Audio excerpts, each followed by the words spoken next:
Ladies and gentlemen, welcome to the Meat Hunters. Today we are in the UK chasing some muntjac in the beautiful Forest of Dean.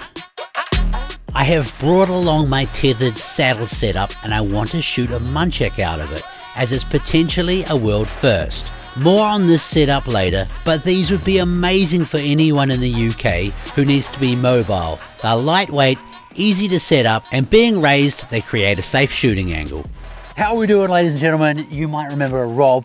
He's invited me across here to the UK to hunt some muntjac. First off, thanks, bud. I really appreciate it. Welcome back, mate. Good to see you. It sounds like we're going to have a pretty interesting year, actually, not just this. So, yeah, we've got some stuff in the pipeline coming up. Africa. Well, firstly, welcome back. Yeah, thanks, obviously, 2 seasons ago, we were up in the Highlands of Scotland.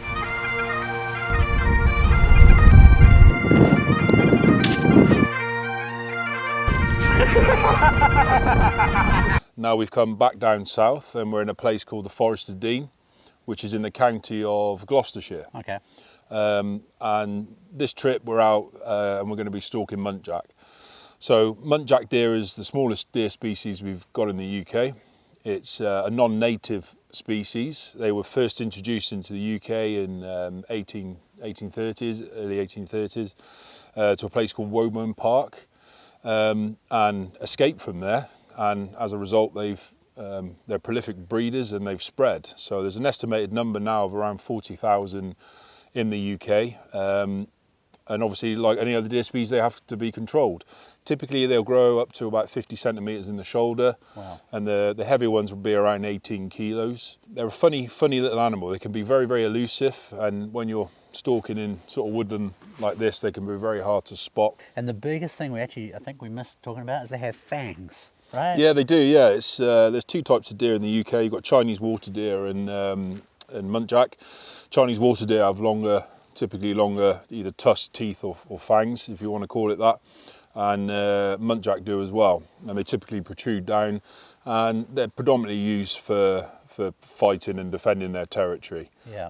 They're quite an aggressive little deer species. They like to hold their own territory and see off other bucks that are trying to venture in to cover the does. We're going to be using a rifle, obviously. Usually, if you guys follow, you know I do a lot of bow hunting. Bow hunting is illegal in the UK. And so, I mean, I've done quite a bit of rifle shooting in the past, and I'm really excited. First things first, we're going to set the tree stand up and do some rifle checking as well. So that'll be done. It's a little bit later in the day now, so we'll probably go and set the tree stand up. Then tomorrow morning, I think first thing we'll be doing. Sure. That's right. Yeah, we're going to go up to a company called Cotswold Sporting. They've got a quite substantial rifle setup range with different distances, and he has a lot of steel targets, which are roe deer, muntjac deer, steel gongs. So we'll get you zeros and then get you on some different distances and ring some steel and get you broken in, and then we'll go out on the ground. Perfect, man. Sounds good. I'm excited. Me too. Let's do it, bud. Let's do it.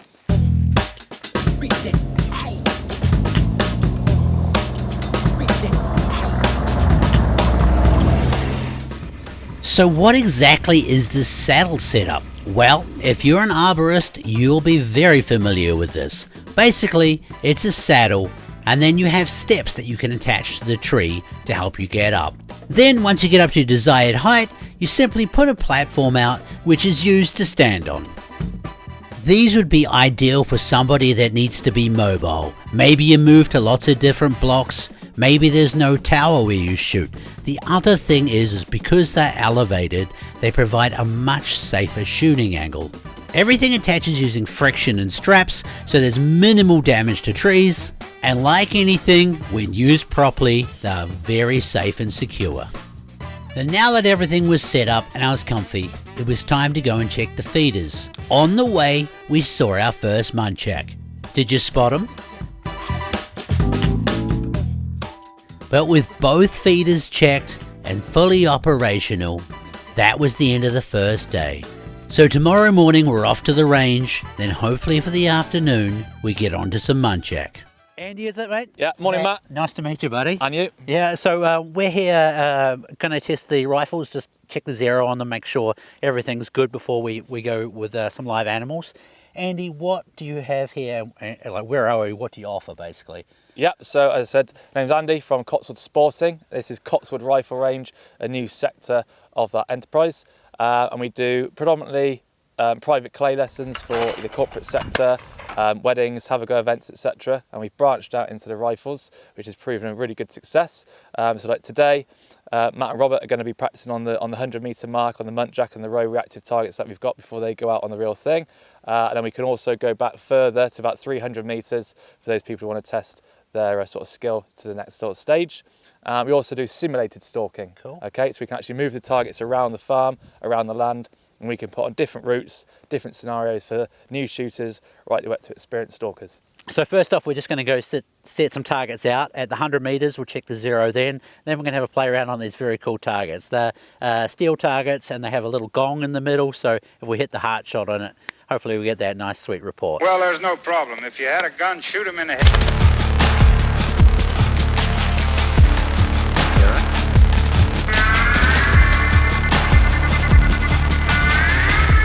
Bottom target.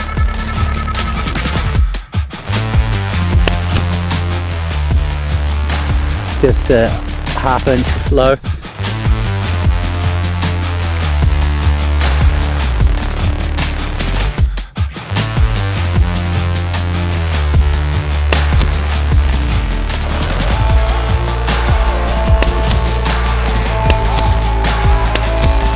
So that's good. I mean, that's well within the zone. Yeah. That's a dead deer all day long. Do you want to put it one more to the left of me, or?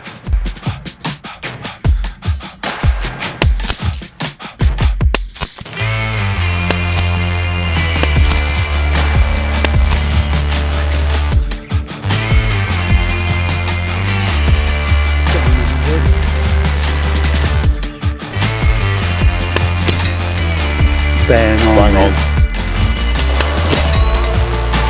The minute this gun was loaded, when he was ready, boys, decided to go for the right.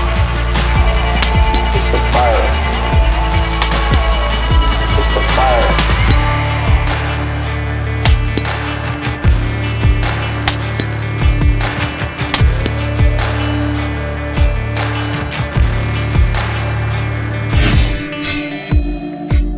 So Rob, that is a really nice rifle, mate. You know, this was my first groupings, and then once we made that adjustment, I got used to the trigger pull on it. Yeah. I'm super happy with that. Yeah, a few shots to get you on. Yeah. But you know, you've produced the goods. If you look in the middle target here, nice tight groups, small minor adjustment in between. You've got about an inch apart, and then we brought you into probably 1/4 inch grouping in the middle of the ball. Yep.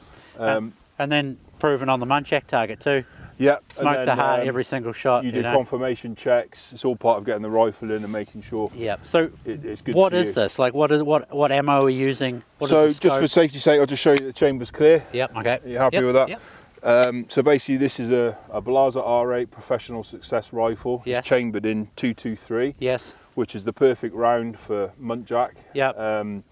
As it's a fairly small round and you get a lot less meat damage with it. Yes. On top we've got a Swarovski Z8i. Yeah. And the power of it is 2.3 by 18, Okay. 56mm objective lens, and then a Wildcat moderator, which, as you heard earlier, Yeah. is super quiet. Yeah. This just produces the goods. Yeah. And I was saying I really like the trigger. It took me like a couple of shots just to get used to the weight on it. Sure. And like, because I don't know how everyone does it. I like to hold a little positive weight on it. Yeah. And you know what I mean, and Definitely. then just squeeze through after that. The so. trigger on this is a factory set trigger. It hasn't Yeah. been altered in any way. It's absolutely ideal. Yeah. Very light trigger pull on it. Yeah.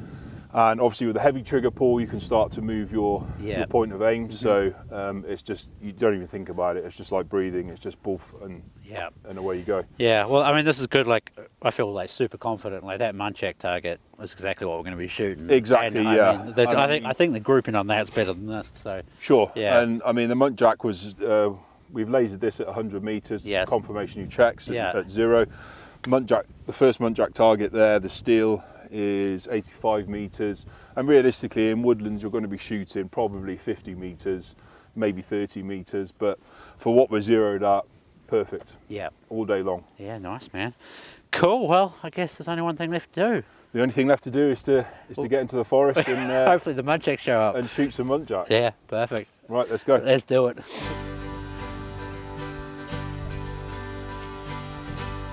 first sit here in the desert setup. Muntjac are going to come down over there. There's a squirrel down there at the moment, feeding on the maize I put out. Pretty good view points from here. Wind's on my back at the moment, but it's going down past the bait side, so it should be okay. Rob's in the tower behind me filming. So, yeah, let's see how we go. Pretty excited.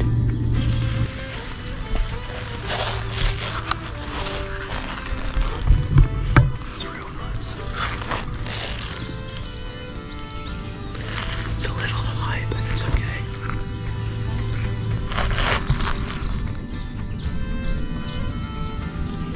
It's nice.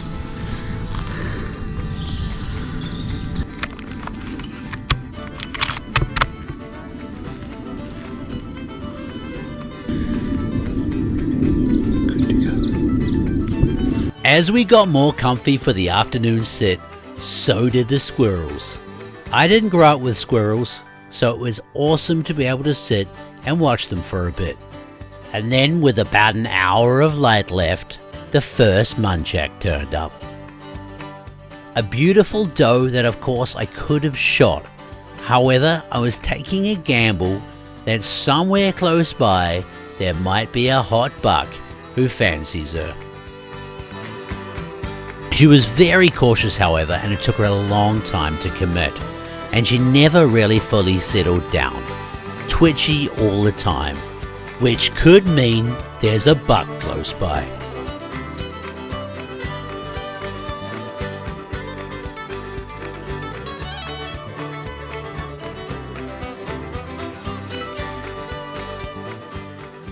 And then something got her attention, whether it was our scent, or perhaps the buck that was about to step into frame.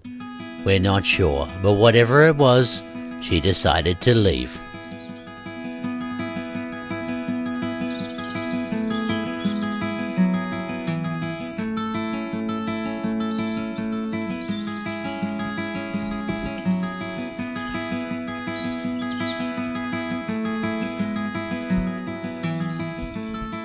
And then maybe she didn't like this guy, but she came back, and as women sometimes do, got him in a lot of trouble.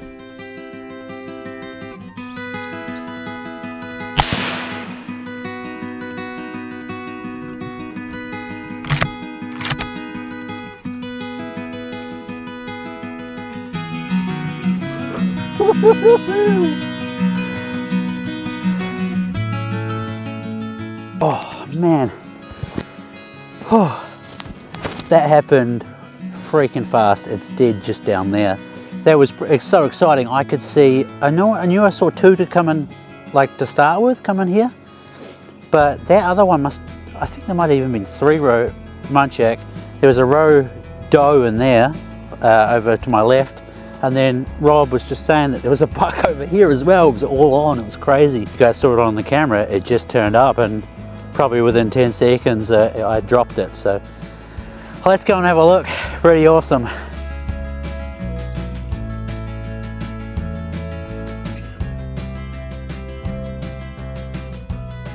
Well, look at that. My first muntjac, and what an absolute cracking buck. To use a military term, it was a bit of a mad minute. Yeah, mad minute. We kind of went from 3 hours of absolutely nothing at all. Yeah. I mean, we were doing well for squirrels, but Yeah, other than that, no movement whatsoever. And then all of a sudden we had a muntjac doe come out to the left. Then we had a big roebuck coming through on our right hand side, then a roe doe on our left hand side, and then finally the buck that been watching for a couple of days presented a good shot for you. Well, I honestly I saw two muntjac come in here, Yeah. and one didn't come back out of where I'd seen it come in, but then that female came through, you know. Sure. And I was thinking, okay, that buck will come out, but I didn't even see him. I don't know if there was 3, because he came in from over here. Yeah. So we have to look back on the footage, because I was looking over to the left actually. Sure. Then I saw him come flying in this way, and I was like, sweet. And then that the doe actually kind of made him come in behind him and made him turn around. He just presented such a nice slightly quartering away shot. Yeah. And as you can see, rest is history. So. Well, proof's in the pudding, mate. He went down. I mean, that Yeah. was, like I say, it was a bit of a mad minute there. We went from nothing at all to sort of 4 or 5 deer all coming in at once. So, Yeah. but yeah, I mean, brilliant. Well done. It's definitely up there. It's a very, very, very good representation of a Muntjac buck. So really nice, different hunting, and I'm just starting to realise too, the other easy thing too is it's really easy to drag out. very easy to drag out. Yeah. I mean, obviously now you can see the size of these deer. Yeah, it's tiny. And They're tiny little funny creatures. I was asking Rob before, this is about as big as they get? This is about as big as they get. Yeah. Yeah. Like I say, sort of 50 centimetres up to the shoulder. And a decent sized buck will come in at 17, 18 kilos. Yep. So, you know, he's a cracking representation of a woodland, an English woodland Muntjac buck. So, and it's your first one, so congratulations, well done. Yeah, it was good, and couldn't be better. First night here, we've got a lot more hunting to do, so I'm super excited. It's a good start. Very good start. You get a slice of paradise here, mate. It's a really nice place. It's a cracking spot. It's very beautiful. It's great woodland, and and it's a really nice place to come stalking. Yeah, perfect. And that tethered setup worked really good. I'm wondering if this buck came in from this side, there was definitely a buck over that side. And these guys, like I've said before, are quite aggressive and territorial. Maybe that's why I see him running so fast. He would definitely come screaming in to, you know, puff his chest out and push them away. All right. Congratulations, it's a good start. Oh, dude, I'm super happy. Yeah. What a beautiful little deer. Yeah. Amazing. I bet you it tastes fantastic too. Yeah.